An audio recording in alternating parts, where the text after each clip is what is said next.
ආයිබෝවන්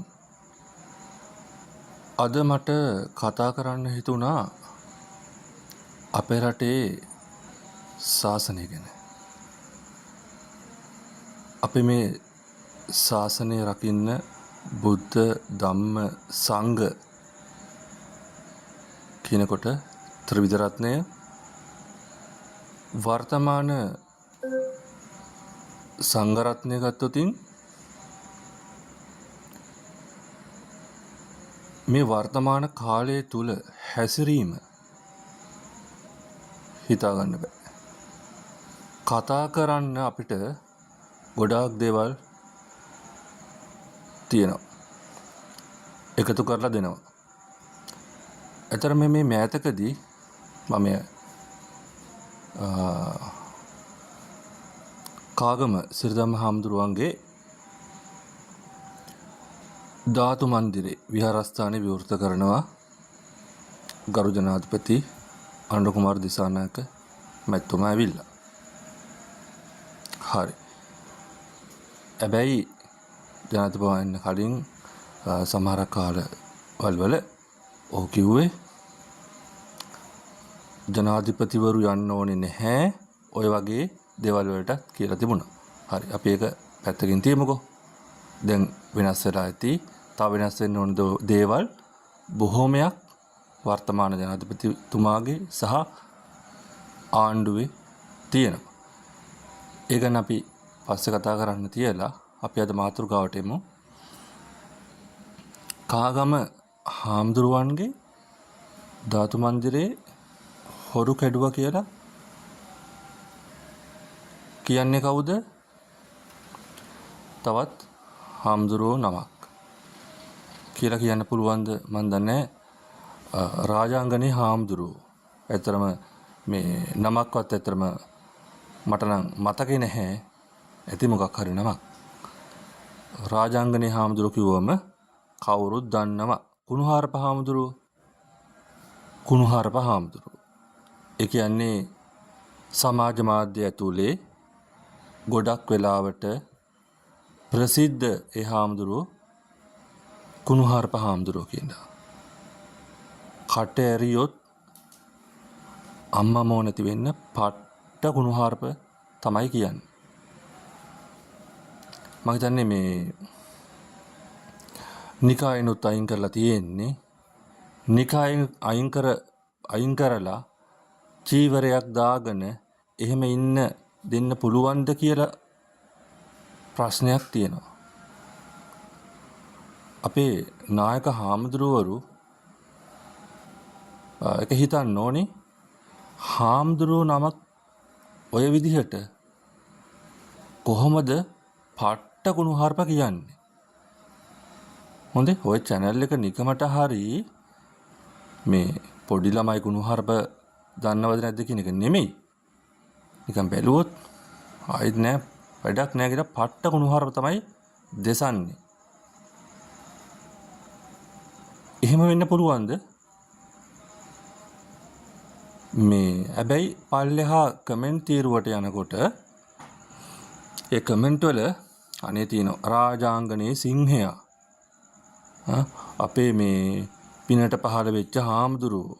අනේ ඔය වගේ හාමුදුරුවරු තව 100,000 ගාණක් අපේ රටේ අනේ බිහි වෙන්න ඕන හැදෙන්න ඕන. යකෝ මේ කමෙන්ට් දාන උන්ට තේරෙන්නේ නැද්ද මේක? මේක කියන කුණුහාරප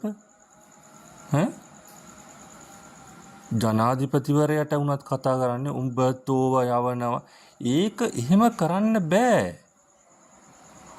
ජනාධිපතිවරයාගේ අඩුපාඩුවක් ජනාධිපතිවරයාගේ මොකක් හරි ප්‍රශ්නයක් ආණ්ඩුවේ ප්‍රශ්නයක් පහුගිය උන්ගේ ප්‍රශ්නයක් තියෙනවා නම් ඒක කරන්න ඕන ක්‍රමයක් තියෙනවා සහ ඒක මේ රටේ ජනතාව බලාගනි. එයාට පුළුවන් මේ රෙද්ද උස්සගෙන කුණුහාරප කියන්න. ඒ වගේ තැනකට එනවා කියන්නේ ඇත්තටම කනගාටුදායකයි. වෙනත් ආගම් වල මිත්‍රයෝ ඉන්නවා මට. ඔවුන්ට පට්ට ජෝක් එකක් ඔවුන් කියනවා ඒ මගේ යාළුවෝ කියනවා උන් කියන්නේ මචං මේ උඹ බැලුවද අර කුණුහරුප හාමුදුරුවන්ගේ අලුත් එක? විලි ලැජ්ජයිනේ හාමුදුරුවන්ගේ වීඩියෝ එක. ඒතර මේ යකා කට ඇරලා කුණුහරුප කියන දේවල් අනිත් ආගම්වල මිනිස්සු ජෝක් එකට අරගෙන ඒක මේ බුද්ධ ශාසනයට මාර ප්‍රශ්නයක්, ගැටලුවක්. මේ සංඝ ප්‍රජාවටම මේක ප්‍රශ්නයක්. අපි ගත්තොත් මේ සංඝයා වහන්සේලා හරියටම සංඛ්‍යාලයකට මම දන්නේ නැහැ. මම අහලා තියෙන විදිහට ලංකාවේ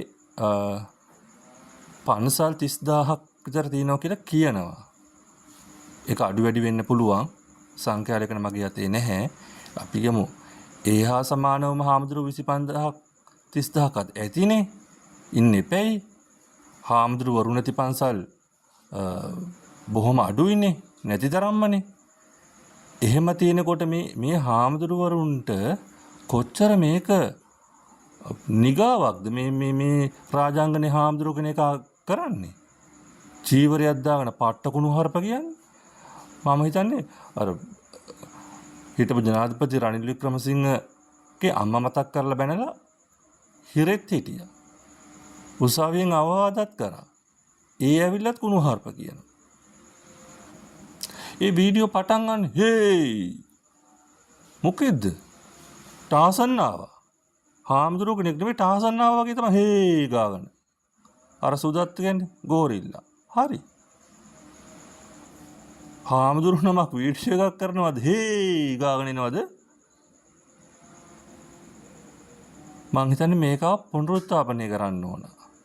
මේ රාජාංගනේ චීවරධාරියව. එහෙම නැතුව මේක හරියන්නේ නැහැ. මේක මේ බුද්ධ ශාසනයට ඇති වෙලා තියෙන ප්‍රශ්නයක්. ඔය වගේම එකෙක් හිටිය මහියංගනේ හාමුදුරුවෝ කෙනෙක්. මම හිතන්නේ දැන් නැහැ සද්දයක්. ඔය වගේ ඉන්නවා. ඔය පොඩ්ඩක් මේ මොලේ විකෘති වෙච්ච ඔය වගේ සිවුරු දාගත්තු ඔය වගේ මිනිසුන්ගේ ඉක්මනින්ම ශාසනයෙන් අයින් කරන්න වැඩපිළිවෙල අනිවාර්යෙන්ම හැදෙන්න ඕනේ. මහානායක හිමිවරු බොරුවට හිටියට වැඩක් නැහැ. ඔය කියනවනේ දානේ කකා මං කැමති නෑ සමහරකට ඒවා කියන්න. පඩික්කම් පුරෝපුරෝ ඉන්නවා කියලා කියනවා. සමහරක් වෙලාවට අපිටත් එහෙම හිතෙනවා. ඒක හරි නෑ නේද? මේ ගැන බලන්න බැරිද? පුළුවන්නේ. මේවට නීතිය මොකක් හරි ඇතිනේ, සංඝාධිකරණයක් මොකක් හරි තියෙනවනේ. ඒක ඇතුලේ ක්‍රියාත්මක කරන්න පුළුවන්නේ. තමන්ගේ මේ මොකක් හරි නිකායකින් අයින් කිරීම නෙමෙයි. තනිකර සිවුරෙන් අයින් කරලා දාන එක. පන්සලෙන් අයින් කරලා දාලා පන්සල මොකක් හරි එකකට පවරගෙන මේ වෙන හාමුදුරු නමක් එකට දාන්න. එහෙම කරන්න පුළුවන්නේ. මේ ගෝරිල්ලේ හේ ගාගෙන එන ටාසන් ඒක හරි කැතයි. TikTok එකේ බලන්න බෑ සමහරක් වෙලාවට ඒක දාලා එඩිට් කරලා එක එක දේවල් හදලා. ඔය හැම තැනින්ම හානි වෙන්නේ අපේ බුද්ධ ශාසනයටනේ. බෞද්ධයෝ වන අපි කොච්චර සමහර තැන්වලදී ලැජ්ජාවටපත් වෙනවද? ඒක නිසා රාජාංගනේ චීවරධාරියට මොනෝම හරි දෙයක් අනිවාර්යයෙන් මේ රජයෙන් වෙන්න ඕනේ. සමහරක් වෙලාවට මේ රජය විවේචනය කරනවා. මේ රජයට කඩ යන වෙලාවල් තියෙනවා. ඒ කෙසේ වෙතත් බුද්ධ ශාසන ඇමතිවරයෙක් ඇති නම නම් දන්නේ නැහැ. සහ බුද්ධ කටයුතු අමාත්‍යාංශයක් තියෙන්න ඕනනේ ඇති මං හිතන්නේ. ඔය ඔක්කොම එකතු කරලා එකක් දෙකක් තියෙනවා මං හිතන්නේ. ඒකෙන් හරි නායක හිමිවරු හරි එකතු වෙලා අනිවාර්යයෙන්ම මොන හරි දෙයක් විය යුතුමයි. ඔය මේ සුදත් තිලකසිරිත් එක්කත් ප්‍රශ්නයක් ඇති කරගෙන සුදත්ත කියන්නේ ගිහියෙක්. ඔහු මොනවා කියනවද කියන එක සම්බන්ධ නෙමෙයි. ඔහුට කතා කරපු විදිහ, ඔහු කතා කරපු විදිහත් හාමුදුරුවෝ නමකට උචිත වෙන්නේ නැති වෙන්න පුළුවන්. හැබැයි හාමුදුරුවෝ නමක් විදිහට පිළිගන්නත් බෑ. මේට ආසන්නව. ඒක නිසා මේකට අනිවාර්යයෙන්ම ක්‍රියාමාර්ගයක් ගත යුතුමයි. එහෙම නැතුව මේ බලන් ඉන්න එකේ තවත් තේරුමක් නැහැ. කුණුහාරප කියන්නේ මේ සමාජ මාධ්‍ය තුළ කුණුහාරප කියන එක මාර ට්‍රෙන්ඩ් එකක්. ඒ කියන්නේ හිතනවා වැඩිපුර කුණුහාරප කිව්වොත් තමයි ඒ channel එක බලන්නේ. ඒ channel එක මේ subscribe ගාන වැඩි වෙන්නේ.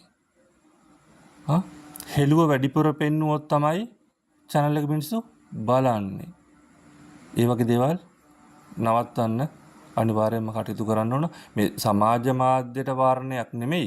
මේ පුද්ගලයන්ට විරුද්ධව ක්‍රියාමාර්ගයක් ගත්තා නම් හරි. සමාජ මාධ්‍ය තුලේ ඕනම දෙයක් කියන්න ප්‍රකාශ කරන්න අයිතිය තියෙනවා. ඕක රජය ගන්න පුළුවන් අන්තිමට මේ රජය විවේචනය කරනවා නම් රජයට මොන හරි කියනවා නම් මේ ඔවුන් දඩයම් කරන්න. එහෙම කරන්න දෙන්න බෑ. හැබැයි මේ ආගමක් ඇතුලේ ඉඳගෙන ඒ ආගමටම හානි කරන මේ වගේ තාසන්ලව ගෝරිල්ලෝ මේ ශාසනයෙන් අයින්ම කරලා දාන්න කටයුතු කරන කාලේ හරි කියලා තමයි මට නම් හිතෙන්නේ. අනිවාර්යෙන් ඒක විය යුතුමයි. උඩ ඉන්න නායක හාමුදුරුවෝ ඒක අනිවාර්යෙන් කළ යුතුමයි. එහෙනම් බොහොම ස්තුතියි. අපි හම්බ වෙමු. මේ channel එක subscribe කරන්න කියලා ඔයගොල්ලෝගෙන් ගෞරවයෙන් ඉල්ලනවා. ජය වේවා. තෙරුවන් සරණයි.